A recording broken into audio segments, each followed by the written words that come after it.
Okay, today I'm going to show you how to properly make a key, a replacement key. I have here 5 locks or so that are key-alike. What I did was I gutted one on camera the other day, and I kept the core. These, like I said, are all key-alike. So once you have your core out and you have the appropriate blank to fit into your core, one pin at a time, you dump the first pin out, go ahead, slide your blank in there, take a fine Sharpie, okay, go down, mark the dead center of that hole onto your blank.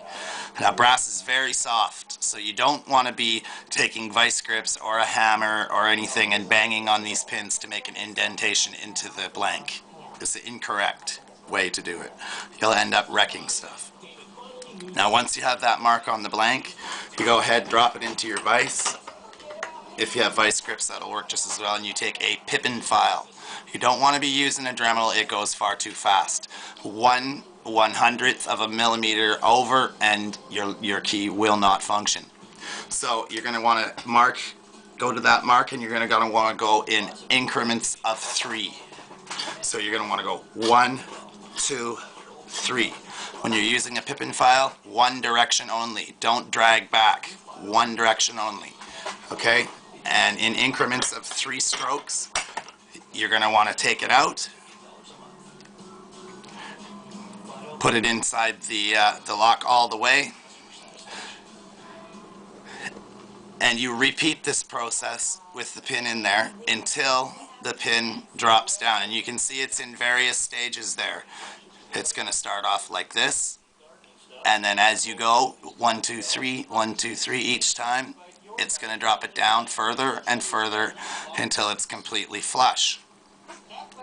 Now, when they're all down to the right correct height, when you've repeated, you just repeat that over and over. You want to leave them a little high until you have all, however many pins your plug happens to hold, until they are all just above the shear line. And then it's time to touch your key up. And you just go over and smooth it out and check for any high spots, check for any flash or rough spots. Make sure your key make sure your key enters and pulls out of the key wake smoothly. You're going to want to take a small flat file, and you're going to want to, the high points, you're going to want to file them down slightly so that they don't get hung up.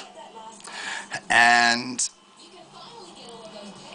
that is pretty much it. And then you go ahead and you test your key out, and you should get a working key. You should. Like that. And as you can see, I made this one in about 10 minutes with a file. See? Perfectly working key. Works on all these locks.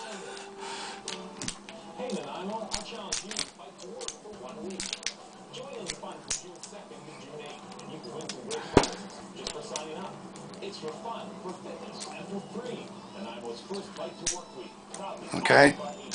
That's the way you make a replacement key. Don't bother with the Dremel. Don't bother hammering your pins. Don't bother squishing your pins with the vice grips. It's just going to end you up with messed up stuff. Oh yeah, and I got a Medico today. Pretty sweet, eh? Alright, so that's how you make a key. Peace.